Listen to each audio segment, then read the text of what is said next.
दोस्तों, क्या योगी आदित्यनाथ ने विनय शंकर तिवारी और हाता की जाने अनजाने में बहुत बड़ी मदद कर दी है?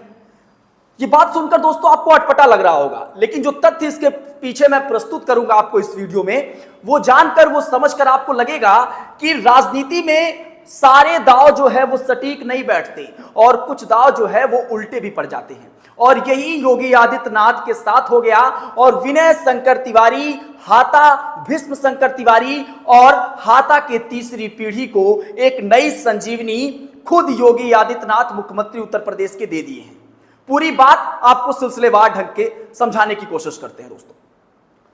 दोस्तों 2 दिन पहले की वो बात याद करिए, जब विनय शंकर तिवारी गोरखपुर उनका आगमन होता है 45 दिन बाद जब वो छूटते हैं जमानत पर और 60 दिन बाद जब वो गोरखपुर एंट्री करते हैं। लखनऊ से लेकर दोस्तों गोरखपुर तक हर चौक चौराहों पर उनका जबरदस्त स्वागत होता है। और हाथे पे ये बगल में जो तस्वीर देख रही है, ये हाथे की तस्वीर है। ऐसा लग रहा है कि कोई बहुत बड़े नेता जो है वो आए हुए हैं और उनके स्वागत में ये हुजूम किस तरीके से देख सकते हैं। दोस्तों ये हुजूम कोई चुनाव जीतने वाला हुजूम नहीं था। ये जो हुजूम देख रहे हैं आप, ये ना कोई बड़ी रैली की थी, ये हुजूम था विनय शंकर तिवारी के वापस आने का। ये हुजूम था तिवारी हाथे को एक नई संजीवनी मिलने का। ये हुजूम था जो वर्चस्व तिवारी हाथे का चला गया है उसको फिर से वापस मिलने का। और ये हुजूम ये दर्शा रहा था कि अब विनय शंकर तिवारी, भीष्म शंकर तिवारी और खुद तिवारी हाथा और पूरा तिवारी परिवार, अब उन पूरे परिवार को एक नई संजीवनी मिल गई है और इसको जाने अनजाने में खुद योगी आदित्यनाथ ही दे दिए हैं। अब चलिए पूरी खबर दोस्तों समझाते हैं। दोस्तों आपको याद होगा 80 का वो दशक जब हरिशंकर तिवारी को गिरफ्तार किया जाता है, उनको अरेस्ट किया जाता है। दोस्तों बड़हलगंज में एक रैली थी और इस रैली में खुद शिरकत किए हुए थे कमलापत त्रिपाठी, जो कांग्रेस के एक बड़े राजनेता हुआ करते थे। वो आते हैं, उनके साथ हरिशंकर तिवारी रैली में शरीक होते हैं और जब उनको वापस छोड़ने जाते हैं दोहरी घाट के पुल तक वो छोड़ते हैं उनको, और वापस जब वो आते हैं तो रास्ते में जो है पुलिस उनको गिरफ्तार कर लेती है। ये गिरफ्तारी बहुत बड़ी थी दोस्तों, और इस गिरफ्तारी के बाद जगह जगह इस बात का विरोध होने लगता है। हरिशंकर तिवारी के समर्थक और ब्राह्मण समुदाय जो है वो इकट्ठा होने लगता है। हर जगह से नारे शुरू हो जाते हैं, बम बम शंकर, जय हरिशंकर, ये तमाम नारे जो है वो उस समय गूंजने लगते हैं। जिस थाने में हरिशंकर तिवारी को बैठाया जाता है, जिस थाने में लेकर जाया जाता है, वहां पे हजारों की संख्या में, हजारों की तादाद में वहां पे हरिशंकर तिवारी के समर्थक मौजूद होते हैं। वहां पे नारे शुरू होने लगते हैं, वहां पे विरोध शुरू होने लगता है। और उस समय के तत्कालीन मुख्यमंत्री वीर बहादुर सिंह हुआ करते हैं दोस्तों।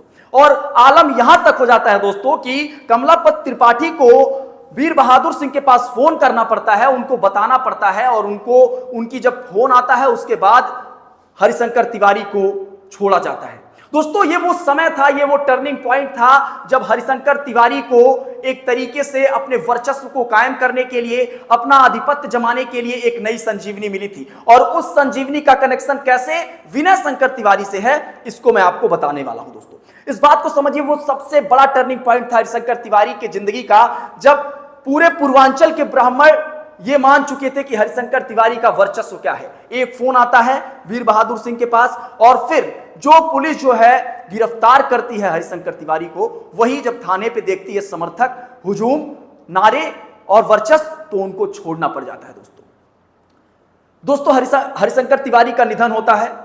हर जगह चर्चा शुरू हो जाती है कि हाथा जो है अब उस तरीके से काम नहीं कर पाएगा। हाथा और जिस तरीके से हरिशंकर तिवारी के बेटे हैं वो उस तरीके से काम नहीं कर पाएंगे। और हुआ भी कुछ इसी तरीके से। 2022 का चुनाव जो है चिल्लूपार से विनय शंकर तिवारी हारते हैं। अभी हाल ही में 24 का चुनाव भीष्म शंकर तिवारी जो है वो हारते हैं संत कबीर नगर से। तो ये पूरा एक तरीके से कह सकते हैं एक परसेप्शन पूरा बना हुआ दिखाई दिया दोस्तों। अब आपको दोस्तों ये समझाने की कोशिश करते हैं कि कैसे नई संजीवनी मिल गई है, और खुद इस संजीवनी को देने का काम मुख्यमंत्री योगी आदित्यनाथ किए हैं दोस्तों। जब हरिशंकर तिवारी की मृत्यु हो जाती है दोस्तों, उसके बाद बहुत सारी चीजें चलने लगती हैं हाथा को लेकर, और इसी दौरान तमाम उतार चढ़ाव, एक हार के बाद दूसरी हार तिवारी हाथे की, चुनावी हार, सियासी हार, और उसके बाद फिर पता चलता है कि लगातार जब मुख्यमंत्री योगी आदित्यनाथ हैं तो उनके यहाँ छापा फिर पड़ता है, और छापा पड़ने के बाद इस तरीके से माहौल होता है कि ईडी गिरफ्तार करती है उनको 45 दिन तक। ईडी की गिरफ्तारी कई जगहों पर, उनके कई अलग अलग ठिकाने पर विनय शंकर तिवारी के पहुंचती है टीम, और बार बार उनको परेशान करती है। ये कहा जाता है कि ये राजनीति से प्रेषित ये कार्रवाई थी और ये सिर्फ और सिर्फ मंदिर और हाथे की लड़ाई थी। दोस्तों इसके बाद हुआ यह कि 45 दिन बाद जब हरिशंकर तिवारी के बेटे विनय शंकर तिवारी को कोर्ट से जमानत मिलती है, ईडी को फटकार कोर्ट लगाती है, उसके बाद कहा जाता है दोस्तों कि हाथे को एक नई संजीवनी मिल गई है दोस्तों, और ये बड़ी संजीवनी है। और इसीलिए मैं आपसे बोला कि कुछ दांव राजनीति में उल्टे भी पड़ जाते हैं और उस बात को ध्यान दीजिएगा दोस्तों। और ये दांव जो योगी आदित्यनाथ ने अगर चला भी है तो जाने अनजाने में वो दांव उल्टा पड़ गया है, और जिसकी तलाश थी हरिशंकर तिवारी के परिवार को, वो तलाश अब खत्म हो चुकी है, एक नई संजीवनी मिल गई है और 2027 से पहले ये चीजें होंगी।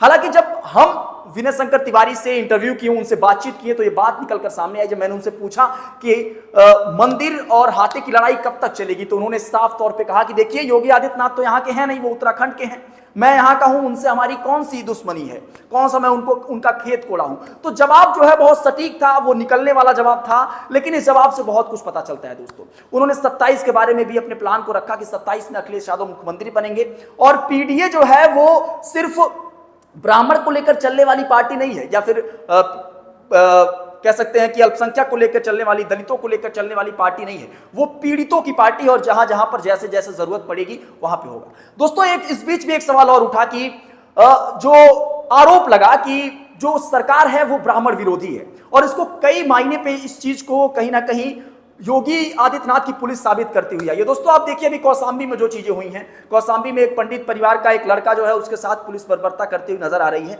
उसके बाद भी सोशल मीडिया पर इस बात की चर्चा हो रही है कि ये सरकार ब्राह्मण विरोधी पूरी तरीके से है, और इस बात को विनय शंकर तिवारी लखनऊ से जब चले और गोरखपुर तक पहुंचे, हर दौरान उन्होंने इस बात का जिक्र किया कि सरकार ब्राह्मण विरोधी है और सरकार को इस तरीके की कार्रवाई नहीं करनी चाहिए सिर्फ जात देखकर। तो एक नई संजीवनी मिल गई है दोस्तों। आपको इस पूरे मामले पर क्या लगता है, अपनी प्रतिक्रिया दीजिएगा। और जिस तरीके से तिवारी हाथे पर गोरखपुर आगमन पर विनय शंकर तिवारी के वो हुजूम लगा था, उस बारे में आप क्या कहेंगे, अपनी प्रतिक्रिया दीजिएगा। बहुत बहुत धन्यवाद दोस्तों।